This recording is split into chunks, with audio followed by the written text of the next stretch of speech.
لا حول ولا قوة إلا بالله العلي العظيم. حسبنا الله ونعم الوكيل، نعم المولى ونعم النصير. أعوذ بالله من الشيطان اللعين الرجيم. بسم الله الرحمن الرحيم. حمدا لك يا ذا الجود والإحسان والفضل والطول والامتنان، وصلاة وسلاما على من لا ينطق عن الهوى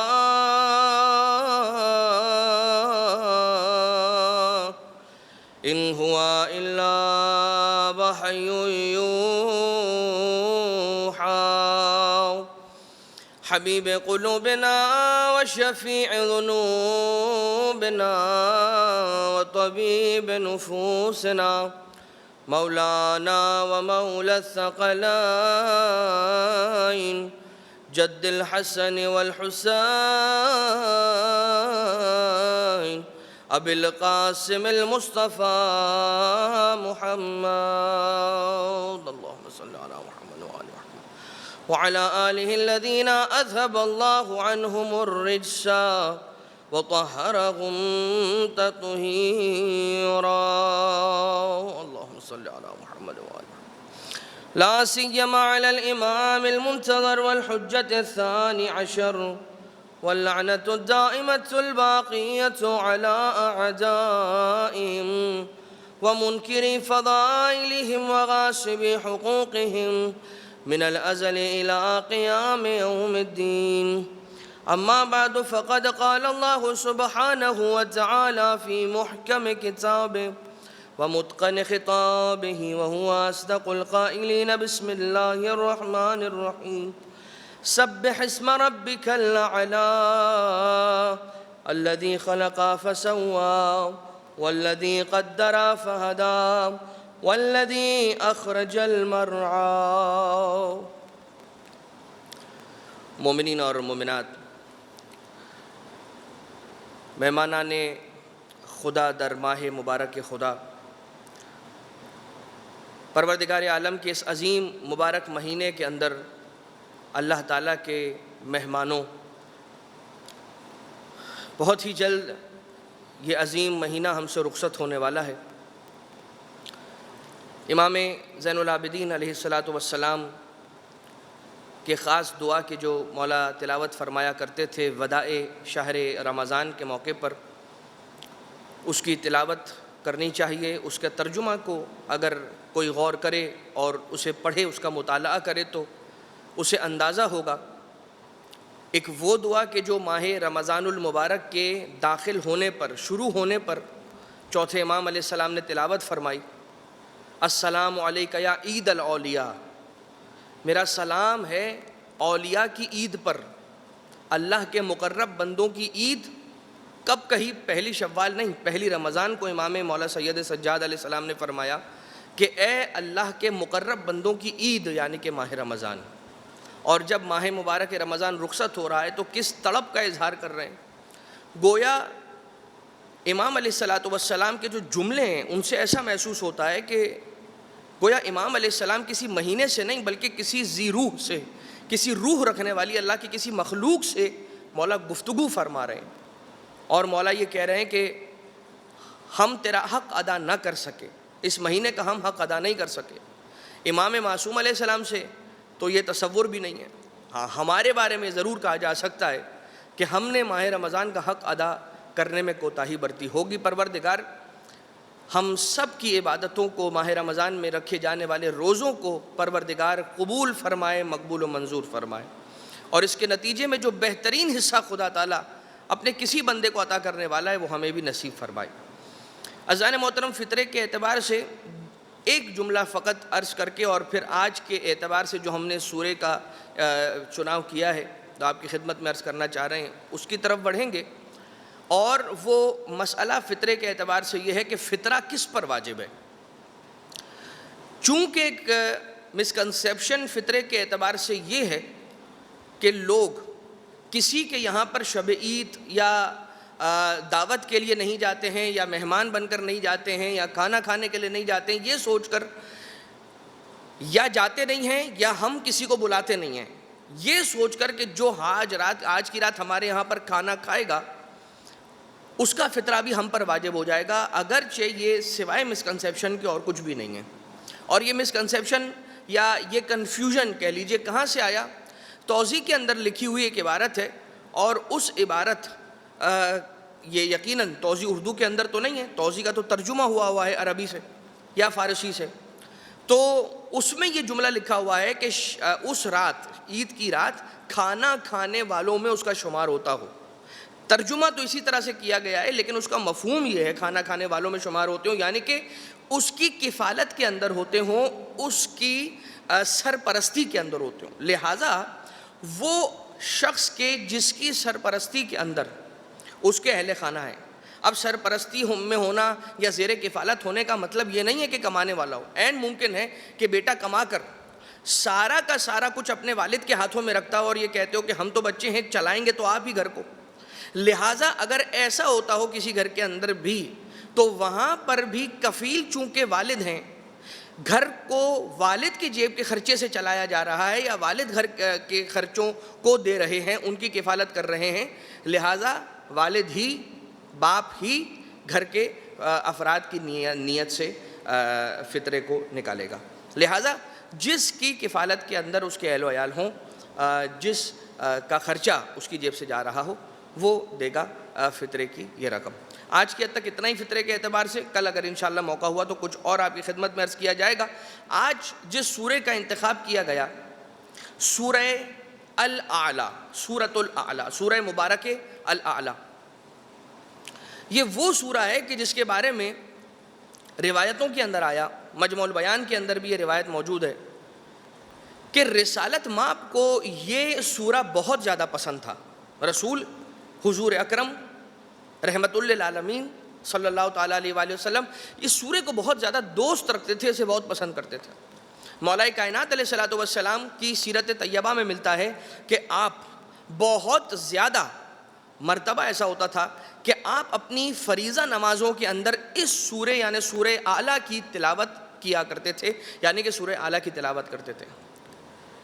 ابن ابی خمیسہ کر کے ایک راوی ہے جو یہ نقل کرتا ہے کہ میں مولا کائنات علیہ الصلوۃ والسلام کے ساتھ ایک سفر پر تھا، اور ہمارا قیام کسی جگہ پر کچھ دنوں تک رہا جہاں پر مولا کائنات علیہ السلام نے 20 شبوں تک، 20 روز تک، 20 دنوں تک مسلسل سورہ اعلیٰ کی تلاوت فرمائی۔ اپنی فریضہ، ہر فریضہ نماز کے اندر صرف سورہ اعلیٰ کی تلاوت فرمائی۔ اور اس کے بعد جب پوچھا گیا مولا سے کہ ایسا کیا راز ہے سورہ کے اندر، تو امام علیہ الصلوۃ والسلام نے فرمایا، یہ حکمت پوچھی گئی تو امام علیہ السلام نے فرمایا کہ اگر لوگوں کو یہ بات معلوم ہو جاتی کہ سورۃ الاعلیٰ، سورہ مبارک الاعلیٰ کے اندر کیا راز اللہ تعالیٰ نے رکھے ہیں، اس کے اسرار اگر لوگوں کو پتہ چل جاتے تو لوگ روزانہ دن میں 20 مرتبہ اس سورہ کی تلاوت کرتے۔ لوگ اگر اس سورہ کے راز کو جان لیتے، راز تو نہیں بتایا لیکن اس کے بعد کا ایفیکٹ ضرور مولا نے بتایا کہ جس کو ہم اپنی زندگی میں امپلیمنٹ کر سکتے ہیں اور اس راز کو پا سکتے ہیں۔ یعنی امام علیہ السلام نے کہا کہ اگر لوگوں کو اس سورہ کے اندر موجود اسرار کا پتہ چل جاتا، رازوں کا پتہ چل جاتا، تو وہ روزانہ دن میں 20 مرتبہ سورہ اعلیٰ کی تلاوت کرتے۔ اب راز تو نہیں پتہ چلا مگر یہ ضرور پتہ چل گیا کہ اگر پتہ چل جاتا تو 20 مرتبہ تلاوت کرتے۔ تو جو افراد چاہتے ہیں کہ اس راز تک پہنچ جائیں یا اس خیر تک پہنچ جائیں، وہ سورہ اعلیٰ کی تلاوت دن میں 20 مرتبہ کر سکتے ہیں۔ اسی کی روایت کے اینڈ کے اندر امام علیہ السلام کا ایک جملہ ہے، مولا کائنات علیہ السلام ارشاد فرماتے ہیں کہ جس نے اس سورہ کی تلاوت کی، یعنی کہ سورہ اعلیٰ کی تلاوت فرمائی، تو گویا اس نے صحیفہ ابراہیم کی بھی پوری صحیفہ ابراہیم کی تلاوت فرمائی، اور پورے کے پورے صحیفہ موسیٰ کی تلاوت بھی فرمائی۔ صحف ابراہیم و موسیٰ، یہ اس سورہ کے آخری آیت کے جملے ہیں فی صحف ابراہیم و موسیٰ، یعنی کہ ابراہیم کے صحیفے میں بھی یہ لکھا ہوا ہے اور موسیٰ کے صحیفے میں بھی لکھا ہوا ہے۔ کیا لکھا ہوا ہے وہ بھی انشاءاللہ ہم پڑھتے ہیں۔ اور اس کے علاوہ اگر کسی شخص کو کان میں درد ہو، کسی شخص کے کانوں میں درد ہو اور اس کے کانوں کے درد پر یہ سورہ اعلیٰ کی تلاوت کر کے پھونکا جائے تو پروردگار عالم اپنی قدرت کے صدقے میں، اس قرآن کریم کی آیتوں کے صدقے میں، اس کے کان کے درد کو شفا میں تبدیل کر دیتا ہے اور اس کے کان کا درد دور ہو جاتا ہے۔ بسم اللہ الرحمن الرحیم، سبح اسم ربک الاعلیٰ، تسبیح کرو اپنے رب اعلیٰ کی، یا اپنے رب اعلیٰ کے نام کی تسبیح کرو، یعنی نام کی تسبیح کرو مطلب پروردگار عالم کی تسبیح کرو، یا اس کے نام کو لے کر تسبیح کرو۔ یہ جب بھی آیت پڑھی جاتی تھی تو یہ کہا جاتا ہے، روایت میں بھی یہ چھٹے امام علیہ السلام نے بھی ارشاد فرمایا، مولا کائنات علیہ السلام نے بھی ارشاد فرمایا کہ رسالت مآب جب بھی اس آیت کی تلاوت کرتے تھے تو اس کے بعد ایک جملہ کہتے تھے، اور وہ جملہ یہ تھا، سبحان ربی الاعلیٰ وبحمدہ۔ سبح اسم ربک الاعلیٰ کا ترجمہ کیا ہے؟ تسبیح کرو، اور تسبیح کرتے کیسے ہیں؟ سبحان ربی کہہ کر، سبحان کہہ کر تسبیح ہوتی ہے۔ اس آیت کے اندر حکم دیا جا رہا ہے سبح اسم ربک الاعلیٰ، تو جب حکم آ رہا ہے تو جب اس حکم کو پڑھتے تھے رسالت مآب، اس حکم پر عمل کرتے تھے یہ کہہ کر کہ سبحان ربی الاعلیٰ، سبحان ربی الاعلیٰ۔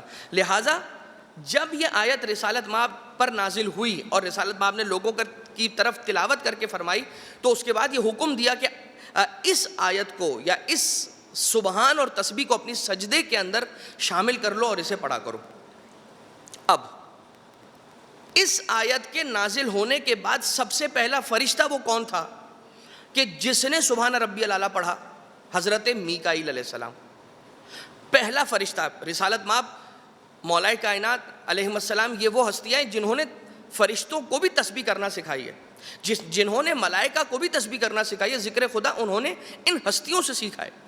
لیکن ملائکہ میں سے وہ کون تھا کہ جس نے سب سے پہلے سبحان ربی الاعلیٰ کہا؟ حضرت میکائیل علیہ السلام۔ اور وہ کون سا ملک تھا کہ جس نے اس سورے کے نازل ہونے سے پہلے سبحان ربی الاعلیٰ کہا؟ یہ ہے ایک واقعہ بڑا سننے کے لائق، اور پروردگار عالم کی بزرگی اور اس کی بڑائی کا اس کے اندر بیان ہے۔ عرش کی وسعت کے اعتبار سے جناب حزقائیل علیہ السلام، حزقائیل علیہ السلام، آپ ایک فرشتے ہیں پروردگار عالم کے کہ جن کے 18,000 پر ہیں، ہر پر کا دوسرے پر سے فاصلہ 500 سال کی مسافت کا فاصلہ ہے۔ 18,000 پر ہیں اور 18,000 پروں میں ہر پر کے درمیان، ایک پر سے دوسرے پر کے درمیان کا فاصلہ 500 سال کا فاصلہ ہے، 500 نوری سال یقیناً کا فاصلہ، مسافت کا فاصلہ۔ اور اللہ تعالیٰ نے ایک دن اپنے اس فرشتے کو حکم دیا کہ پرواز کرو اور میرے عرش کی جانب اڑ کر آنے کی کوشش کرو۔ اب اس فرشتے نے اللہ کے حکم کے تحت پرواز کرنا شروع کی اور عرش الہی کی طرف اس نے جانا شروع کیا۔ 20,000 سال تک جناب حزقائیل علیہ السلام پرواز کرتے رہے، پرواز کرتے رہے، اور یہ فرشتہ جب 20,000 سال تک پرواز کر چکا تو پروردگار عالم سے پوچھا کہ اے رب ذوالجلال، کیا میں تیرے عرش کے قریب پہنچ سکا؟ تو آواز قدرت آئی کہ اے ملک مقرب، نہیں، ابھی تو نے میرے عرش کے ایک ستون کے بھی سر تک کو بھی پار نہیں کیا، یعنی اس کے ایک حصے کو بھی پار نہیں کیا، اس کے 1/3 حصے کو بھی پار نہیں کیا۔ اور اللہ تعالیٰ نے پھر اس فرشتے کی طاقت کو دگنا کر دیا، اس کی پاور کو پروردگار عالم نے بڑھا کر ڈبل کر دیا، اور اس کے بعد پھر حکم دیا کہ پھر سے پرواز کرو۔ اور جب یہ فرشتہ دوبارہ سے پرواز کرنے لگا تو اب 30,000 سال تک اس ملک نے پروردگار عالم کے عرش کی طرف کا سفر اختیار کیا، یہاں تک کہ 30,000 سال گزرنے کے بعد اب دوبارہ سے پروردگار عالم سے اس فرشتے نے پوچھا کہ یا رب اب بتا کہ میں کہاں پہنچا؟ پروردگار نے کہا کہ اے ملک، یاد رکھنا تو قیامت تک اسی طرح سے پرواز کرتا رہے گا، تب بھی تو ساق العرش، یعنی کہ عرش کے تخت کے نچلے حصے تک بھی تو نہیں پہنچ پائے گا. اتنا بڑا عرش ہے اللہ تعالیٰ کا, اتنی اونچائی پر پروردگار عالم کا عرش ہے. اب اس کو زمان و مکان کی قید کے اندر تو مقید نہیں کیا جا سکتا, البتہ عرش الہی.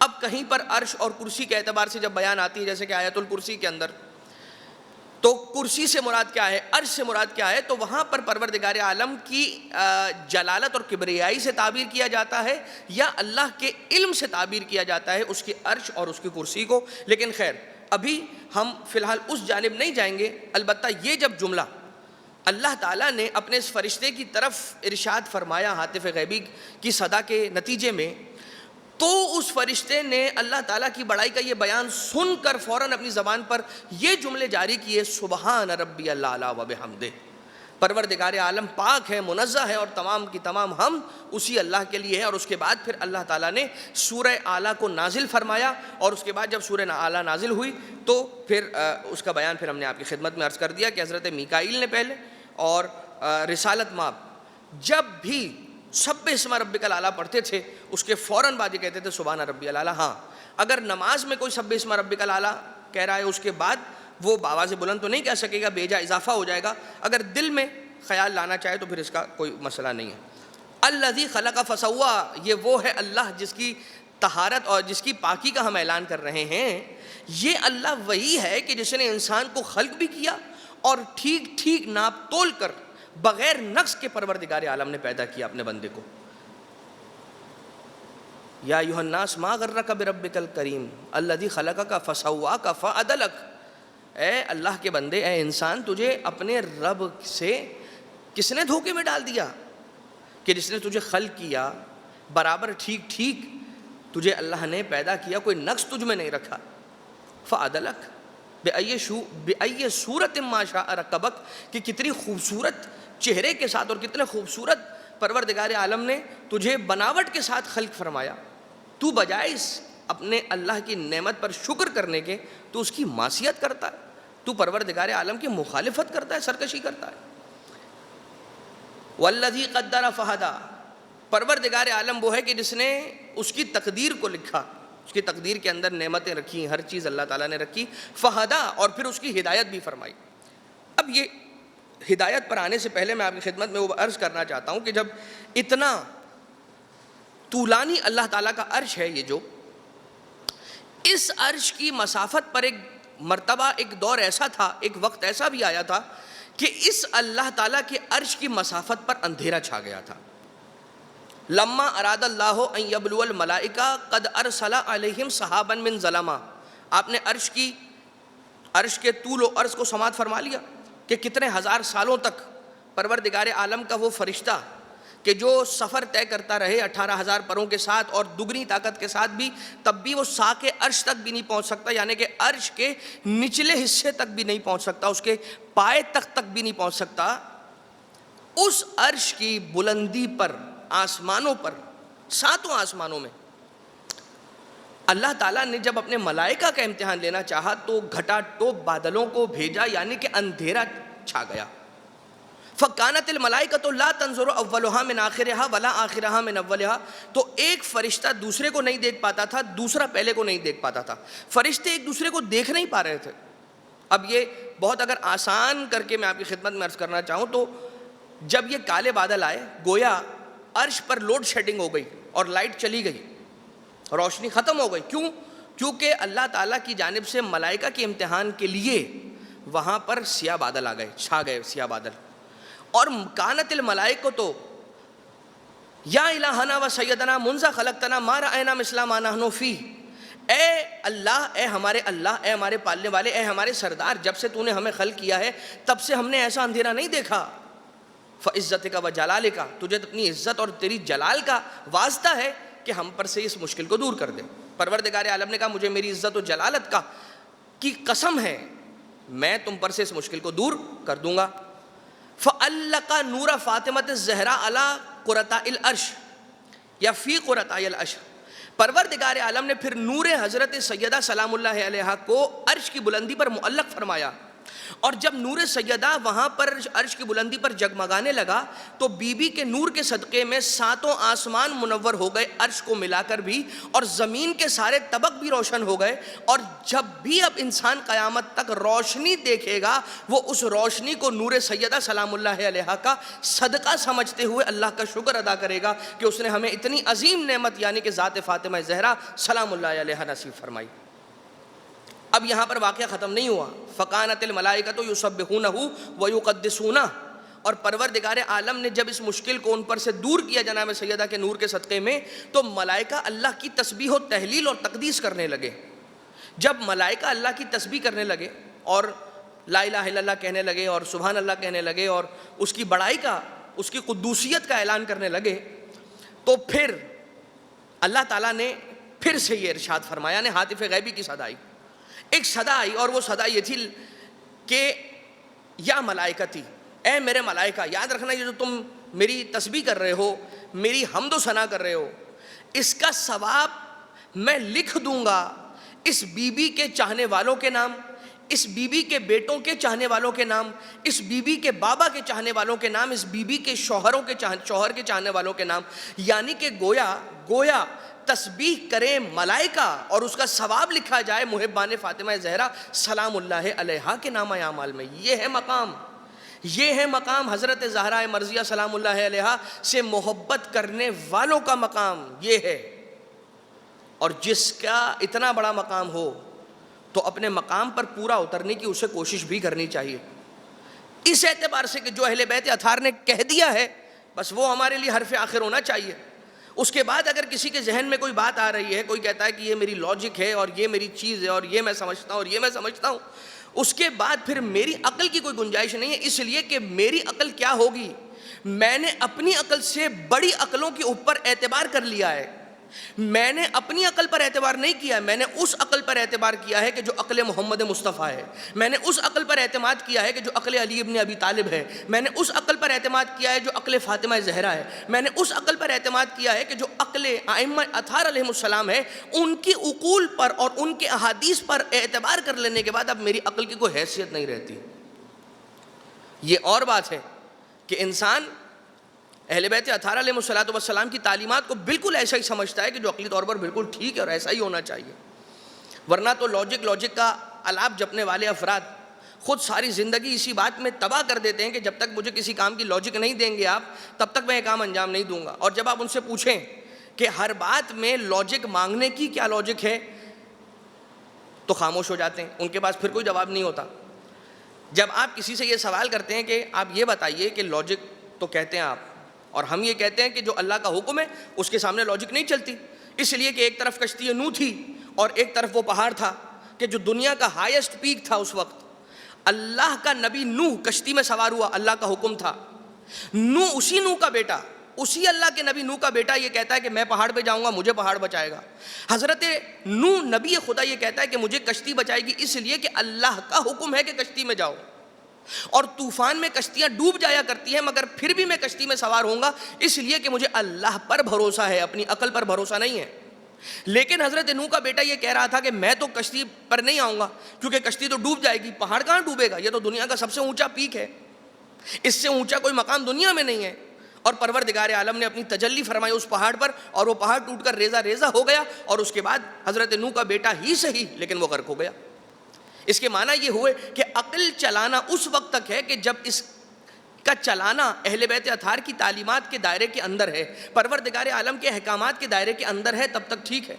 مگر اس سے باہر قدم رکھ کر کوئی بھی کام کریں گے تو پھر ناکامی اور رسوائی اس کا مقدر ہوگی. لہٰذا یہ بات انسان اپنے ذہن کے اندر رکھے کہ جہاں پر حکم خدا آئے گا اس کے بعد پھر انسان کی عقلیں پیچھے رہ جائیں گی، حکم خدا آگے نکل جائے گا. لہٰذا نور حضرت سیدہ سلام اللہ علیہا کے صدقے میں ساتوں آسمان منور ہوئے اور ساتوں زمینیں منور ہوئیں. یہ ہے مقام اہل بیت اطہار اور جناب سیدہ سے محبت کرنے والوں کا. یہ مقام ہے کہ تسبیح ملائکہ کرتے ہیں اور اس کا ثواب ان کے نامہ اعمال میں لکھا جاتا ہے. والذی قدر فہدی. اب آ جائیے ہدایت کی طرف. میں بات کو مختصر کر کے کسی ایک منزل پر لے جا کر بات کو اختتام تک پہنچا دیا جائے اور پھر منزل مسائل. قدر فہدی. پروردگار عالم نے ہدایت فرمائی اپنے بندے کی. ہدایت ہم نے آپ کی خدمت میں پچھلے دنوں عرض کر دیا ہے یہ کہ ہدایت دو طریقے کی ہدایتیں ہیں. ایک ہدایت فطرت کی ہے اور ایک ہدایت عقل کی ہے. فطرت کی ہدایت یہ ہے کہ وہ ہدایت مختصر ہدایت کہ جو اپنی نیچر کے اندر، اپنی انسٹنکٹ کے اندر، ہیومن انسٹنکٹ کے اندر جو انسان لے کر آیا ہے بارگاہ الہی سے، اسے فطرت کہتے ہیں، اسے نیچر کی ہدایت کہتے ہیں.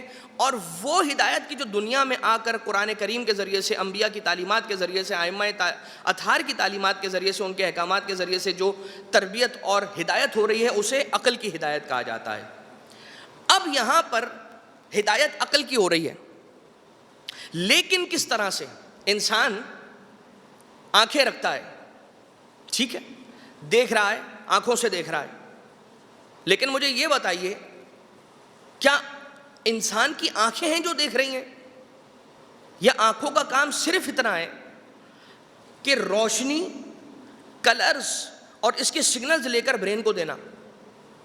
کیا کان سن رہا ہے؟ یا کان میں سننے کی صلاحیت تو نہیں ہے، مگر کان کا کام یہ ہے کہ وہ وائس سگنلز لے کر برین تک پہنچاتا ہے. زبان، کیا زبان ہی وہ شے ہے جو چکھتی ہے یا نہیں؟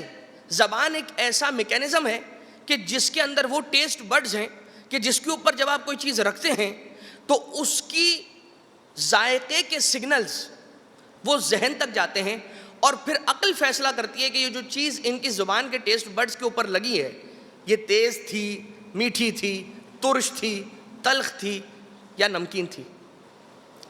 لہٰذا دراصل عقل دیکھ رہی ہے، آنکھیں عقل کو دکھا رہی ہیں. دراصل عقل چکھ رہی ہے، زبان عقل کو چکھا رہی ہے. کان نہیں، عقل سن رہی ہے، کان عقل کی سننے میں مدد کر رہے ہیں. اس کے معنی یہ ہوئے کہ انسان کا ایک چھوٹا سا بدن بغیر وسیلے کے چل نہیں سکتا، تو پروردگار عالم کا یہ نظام بغیر وسیلے کے کیسے چلے گا؟ اور پروردگار عالم نے جو اپنے بندوں کی ہدایت کی ہے وہ انہی وسیلوں کے ذریعے سے کی ہے کہ پروردگار عالم خود اپنے بندے کی ہدایت کے لیے نہیں آتا. جناب جبریل کس کی ہدایت کے لیے آئے؟ ہم آپ میں سے، ہم عام انسانوں میں سے کس کی ہدایت کے لیے جناب جبریل کو اللہ نے بھیجا؟ اور اگر جناب جبریل کو بھی بھیجا تو پھر وہ وسیلہ ہیں. تو رب ذوالجلال نے خود آ کے اس دنیا میں کسی کی ہدایت نہیں کی، وسیلے کے ذریعے سے پروردگار عالم نے ہدایت فرمائی. وَنُيَسِّرُكَ لِلْيُسْرَىٰ، اور ہم آسانی کریں گے. اور اس کے بعد پھر جہنم کا ذکر، اور اس کے بعد ان افراد کا ذکر کہ جو قیامت کی زندگی پر بھروسہ نہیں کرتے. وہ بھروسہ کرتے ہیں دنیا کی زندگی پر. وہ یہ کہتے ہیں کہ جو کرنا ہے دنیا میں کرنا ہے، اور جو کرنا ہے ہم نے کرنا ہے. اور پروردگار عالم نے اب ہمیں خلق کر دیا اور طاقتیں دے دی ہیں، اب یہ ہمارا کام ہے کہ ہم اس کو کس طرح سے کریں. یقیناً کیا ہے، لیکن کچھ اختیار انسان کے پاس ہے اور کچھ اختیار انسان کے پاس نہیں ہے. ابھی وقت نہیں ہے، ورنہ اس کو تھوڑا سا اور آپ کی خدمت میں ایکسپینڈ کیا جاتا.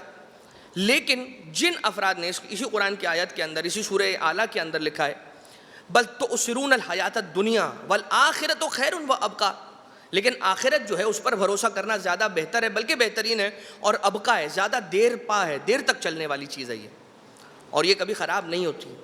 ان ھذا لفی الصحف الاولیٰ، صحف ابراہیم و موسیٰ. اور یہ ذکر جو ہے وہ صحیفہ ابراہیم میں بھی ہے اور صحیفہ موسیٰ میں بھی ہے. 100 صحیفے پروردگار عالم نے اپنے مختلف انبیاء پر نازل کیے، اور 4 آسمانی کتابیں، یعنی کہ 104 وہ نوشتے ہیں کہ جو آسمان سے آئے ہیں، جن میں 100 صحیفے ہیں اور 4 آسمانی کتابیں ہیں.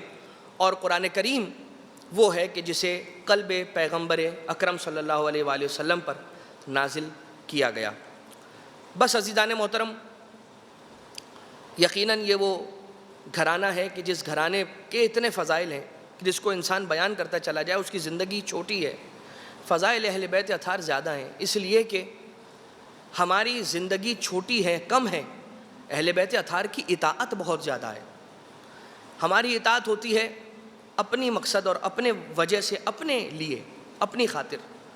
اہل بیت اطہار کی اطاعت ہے اللہ کی خاطر. ہم کرتے ہیں اس لیے کہ ہمیں جنت مل جائے، اہل بیت کرتے ہیں اس لیے کہ رب خوش ہو جائے. ہم مصیبتوں پر صبر کرتے ہیں، اہل بیت اطہار مصیبت پر شکر کرتے ہیں. ہم کون ہیں؟ نعمت پر شکر کریں گے، نعمت ملے گی شکر کریں گے. اور اگر مصیبت پڑے گی تو صبر کریں گے، اگر اچھے ہوئے تو صبر کریں گے۔ لیکن اہل بیت اطہار وہ ہیں کہ جب ان پر مصیبت پڑتی ہے تو شکر کرتے ہیں، اور اس کی مثال یہی ہے کہ کبھی 6 مہینے کے لال کو ام رباب کے خیمے کی طرف لے جا رہے ہیں تو کہہ رہے ہیں انا للہ و انا الیہ راجعون رضا بقضائہ و تسلیما لامرہ، اور کبھی 18 سال کے کڑیل جوان کا جب لاشا اٹھا کر خیموں کی طرف لے کر آ رہے ہیں تو یہ کہتے ہیں ربنا تقبل منا ھذا القربان، اے خدا تیرا شکر تو نے مجھے اس قربانی کے لائق سمجھا، بس اب یہ میری قربانی قبول کر لے۔ حالانکہ سب سے زیادہ دیر لگی ہے مولا کو، تمام شہداء کے جنازے اٹھانے میں مولا حسین کو اتنی دیر نہ لگی جتنی دیر اپنے کڑی الجوان علی اکبر کا لاشا اٹھانے میں لگی۔ ایک روایت یہ بیان کرتی ہے کہ جب مولا حسین شہزادہ قاسم کی لاش کے پامال ٹکڑوں والی گٹھڑی خیمے میں لے آئے ہیں، اور اس کے بعد جب حضرت شہزادہ علی اکبر کا لاشا بھی خیمے کے اندر موجود ہے تو مولا حسین نے ایک جانب لاش علی اکبر کو کیا، ایک طرف اس گٹھڑی کو رکھا کہ جس میں پامال لاش قاسم کے ٹکڑے تھے، اور درمیان میں آ کر خود مولا حسین علیہ السلام اپنے پشت کے بل لیٹ گئے، ایک ہاتھ علی اکبر کے زخمی سینے پر رکھا، ایک ہاتھ قاسم کی پامال لاش کے ٹکڑوں والی گٹھڑی پر رکھا، اپنا چہرہ آسمان کی طرف رکھتے ہوئے کہتے جاتے تھے ربنا تقبل منا ھذا القربان، اے خدا حسین کی اس قربانی کو قبول فرمانا۔ اور اس کے بعد یہ جملہ ارشاد فرمایا بار الہ آج تیرا حسین غریب ہو گیا۔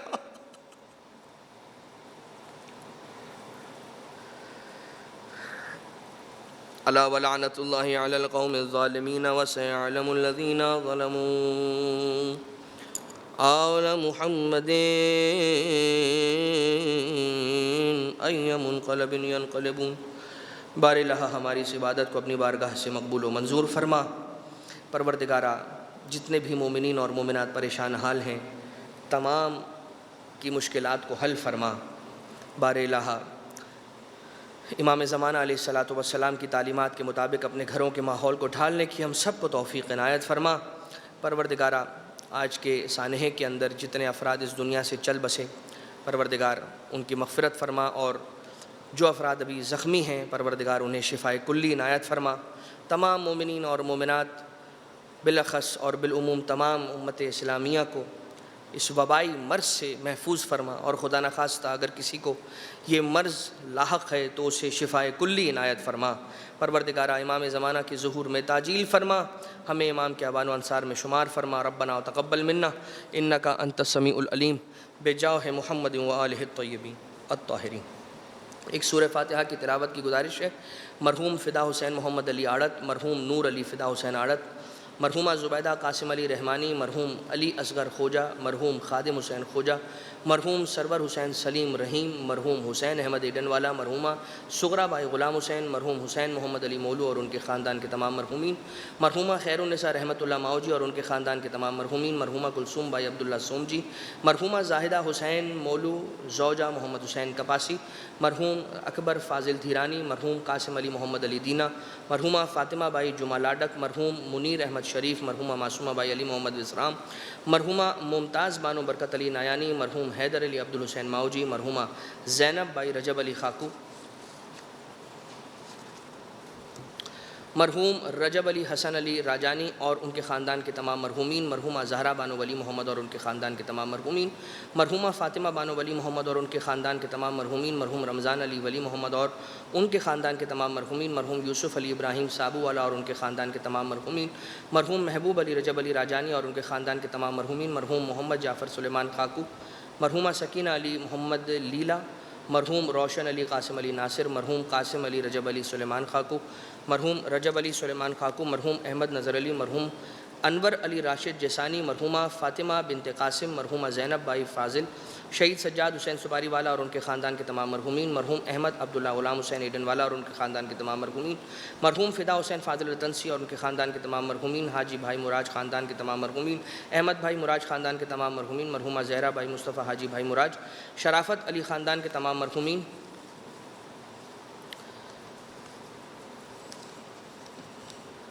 علی بھائی خاندان کے تمام مرحومین، حاجی خاندان کے تمام مرحومین، مرحوم یوسف احمد خاندان کے تمام مرحومین، راجپار خاندان کے تمام مرحومین، داتار دینا خاندان کے تمام مرحومین، بندے خدا کے تمام مرحومین، علی بھائی رتنسی خاندان کے تمام مرحومین، مرحوم محمود شوکت علی حاجی اور ان کے خاندان کے تمام مرحومین، سومجی خاندان کے تمام مرحومین، فرشتہ خاندان کے تمام مرحومین، روہیل خاندان کے تمام مرحومین، مرحوم نظر علی اور ان کے خاندان کے تمام مرحومین، مرحومہ نور بانو رجب علی اور رجب علی روپانی خاندان کے تمام مرحومین، بانیان مجلس کے تمام مرحومین، کل مرحومین مومنین اور مرحومات مومنات، شہدائے ملت جعفریہ، شہدائے کرام،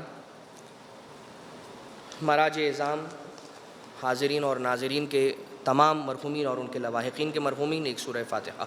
بسم اللہ الرحمن الرحیم، الحمدللہ رب العالمین، الرحمن الرحیم، مالک یوم الدین، ایاک نعبد و ایاک نستعین، اہدنا الصراط المستقیم صراط الذین انعمت علیہم غیر المغضوب علیہم ولا الضالین، اللہم اغفر للمؤمنین والمؤمنات والمسلمین والمسلمات الاحیاء منہم والاموات، تابع بیننا وبینہم بالخیرات انک مجیب الدعوات انک علی کل شیء قدیر برحمتک یا ارحم الراحمین۔